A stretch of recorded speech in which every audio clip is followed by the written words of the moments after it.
Hi viewers, welcome to Lavi's Kitchen. Lavi's Kitchenல இன்னைக்கு நம்ம பார்க்க போறது செட்டிநாடு சிக்கன் குழம்பு எப்படி பண்றதுன்னு பார்க்கலாம். வாங்க வீடியோக்குள்ள போலாம்.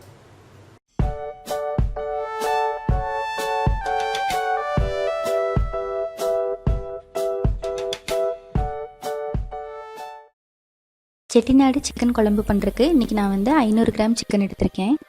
சிக்கனை நம்ம ஒரு 2 நிமிஷம் நல்லா வேக வச்சு எடுக்க போறோம். 1/4 டீஸ்பூன் மஞ்சள் தூள், தேவையான அளவு உப்பு, 1/2 டம்ளர் தண்ணி சேர்த்து இந்த சிக்கனை நம்ம நல்லா வேக வச்சு எடுக்க போகிறோம்.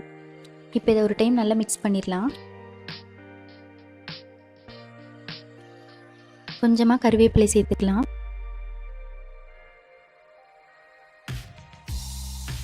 இப்போ க்ளோஸ் பண்ணி இதை ஒரு 2 நிமிஷம் நல்லா வேக வச்சிடலாம்.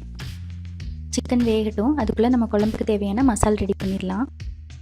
3 கிராம்பு, 1 ஏலக்காய், 1 துண்டு பட்டை, 1 நட்சத்திர சோம்பு, 1 டேபிள் ஸ்பூன் மிளகு, 1 டேபிள் ஸ்பூன் மல்லி, 1 டேபிள் ஸ்பூன் சீரகம், 1 டேபிள் ஸ்பூன் சோம்பு,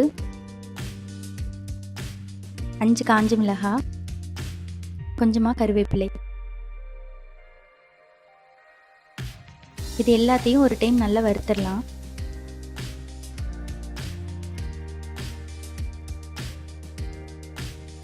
இது கொஞ்சம் கலர் மாறினையும் கொஞ்சமாக தேங்காய் சேர்த்து அதையும் நல்லா வறுத்துடலாம். இது கொஞ்சம் பொன்னிறம் ஆகிற வரைக்கும் நல்லா வறுத்து எடுத்துடலாம். மசால் கரிஞ்சிடாமல் பார்த்துக்கணும். இது ஒரு மிக்சி ஜாரில் மாற்றி நல்லா பவுடர் மாதிரி அரைச்சி எடுத்துடலாம்.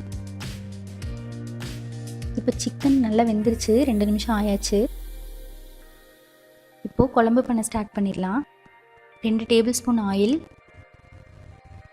எண்ணெய் நல்லா காஞ்ச உடனே கொஞ்சமாக சோம்பு, 2 கிராம்பு, பட்டை, இது எல்லாத்தையும் நல்லா எண்ணெயில் வறுத்துடலாம். இப்போ பொடியாக நறுக்கி வச்சுருக்க சின்ன வெங்காயம் சேர்த்துக்கலாம்.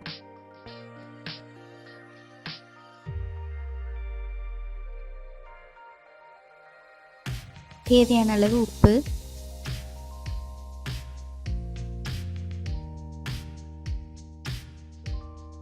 நம்ம ஆல்ரெடி சிக்கன்லேயும் உப்பு சேர்த்திருக்கோம், அதனால் உப்பு அளவாக சேர்த்திக்கோங்க. இப்போ இதில் 1 டேபிள் ஸ்பூன் இஞ்சி பூண்டு பேஸ்ட், 2 பச்சை மிளகாய்,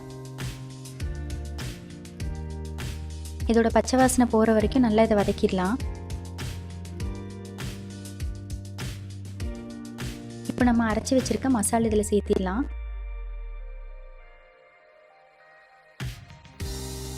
இப்போ மசால் எண்ணெயில் நல்லா வதக்கியாச்சு.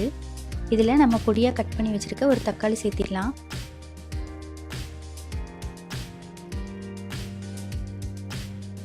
இப்போ தக்காளியும் நல்லா வெந்துருச்சு. இதில் நம்ம சிக்கன் வேக வச்சு அந்த தண்ணி சேர்த்து இது நல்லா ஒரு 2 நிமிஷம் வேக வச்சிடலாம். இப்போ இதை நல்லா மிக்ஸ் பண்ணிவிட்டு நம்ம க்ளோஸ் பண்ணி வச்சிடலாம். 3 நிமிஷம் இந்த மசால் நல்லா வேகட்டும்.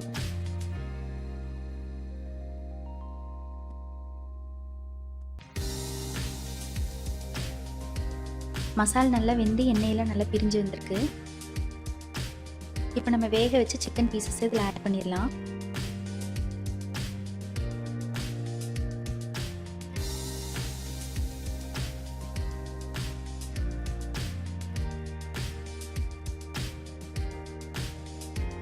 இந்த சிக்கனும் மசாலும் சேர்ந்து நல்லா ஒரு 5 நிமிஷம் வேகட்டும்.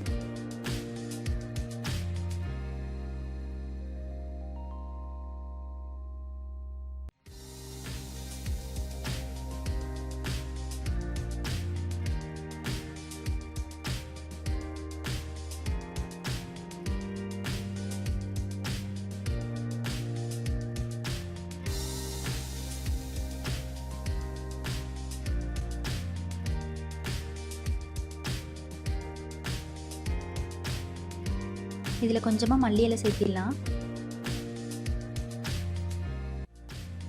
நீங்களும் வீட்டில் ட்ரை பண்ணி பாருங்கள். உங்களுக்கு பிடிச்சிருந்தா கமெண்ட் செக்ஷனில் கமெண்ட் பண்ணுங்கள். தேங்க்ஸ் ஃபார் வாட்சிங்.